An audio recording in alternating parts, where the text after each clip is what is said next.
Bonjour tout le monde. Voilà plusieurs semaines que nous sommes occupés avec ce voyage héroïque vers un business meilleur. C'est peut-être l'heure de faire le bilan de ce qui a été réalisé dans les épisodes précédents et de pouvoir voir où vous en êtes.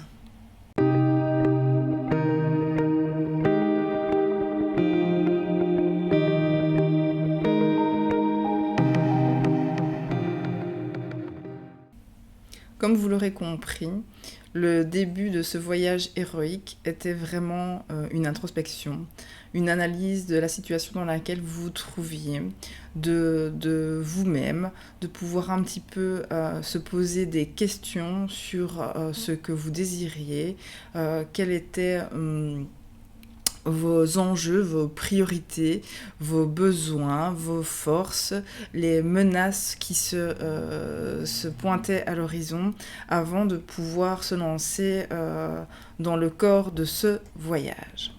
Et pour ce faire, avant de se lancer dans le concret, il y a encore une étape de bilan. Et cette étape de bilan, c'est l'étape où en es-tu ? Alors vous êtes à un carrefour, vous avez décidé de répondre à l'appel, vous allez sûrement partir à la découverte de terres inconnues, mais avant de ce faire, je vais quand même un petit peu vous expliquer comment se déroulent des phases de changement. Alors, j'ai rien inventé, j'ai été rechercher la courbe du changement. Ça va peut-être vous parler parce qu'elle ressemble assez fort à ce qu'on appelle les phases du deuil. Le deuil, c'est un changement, que ce soit un deuil pour une personne qu'on a connue ou pour une situation qu'on a connue, c'est un changement. Et ici, vous avez pris la décision de faire quelque chose, de changer des choses au niveau de votre business, au niveau de votre vie professionnelle. Et pour ce faire, ce serait assez intéressant de voir où vous en êtes. Alors ça fonctionne toujours de la même manière. La première chose, c'est que quand on se trouve face à une situation de crise, donc je rappelle ce qui a un petit peu lancé ce projet de voyage héroïque vers un business meilleur, c'était cette situation de crise liée au Covid-19. La première chose, en général, quand on se trouve dans une situation de crise, on a souvent une réaction de refus, de déni. Ça peut se traduire de toutes sortes de manières différentes. Soit, on se dit non, c'est pas vraiment la crise, je vais trouver une solution. On court un petit peu dans tous les sens. On dit non, ça va passer, c'est temporaire. On n'y croit pas. Il y a une sorte de phase de stoïcisme où on est en refus.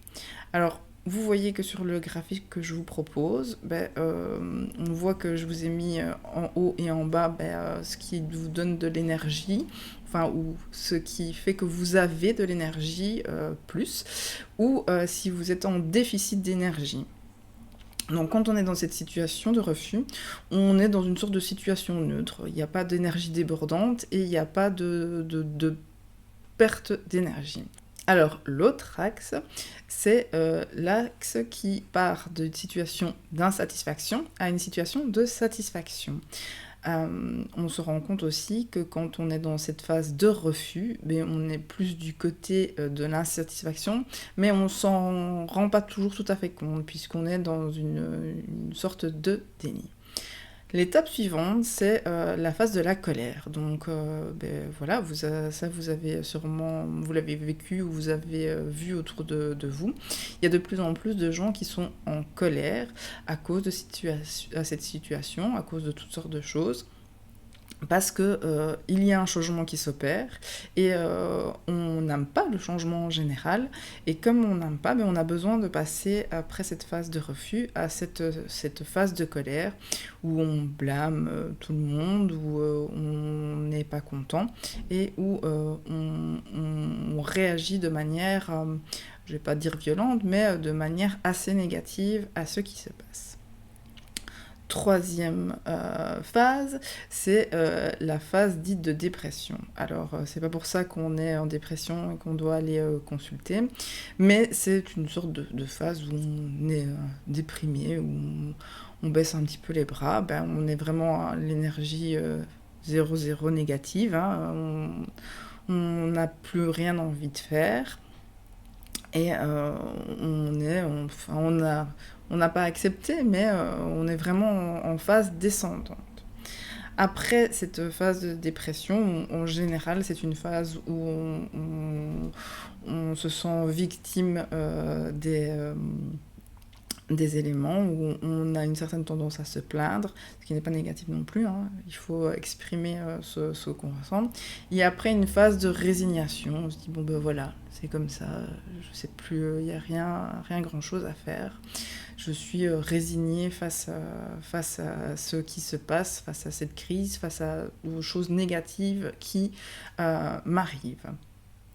Alors, il faut savoir que quand on n'a pas passé ces différentes phases, il n'est pas possible de réagir.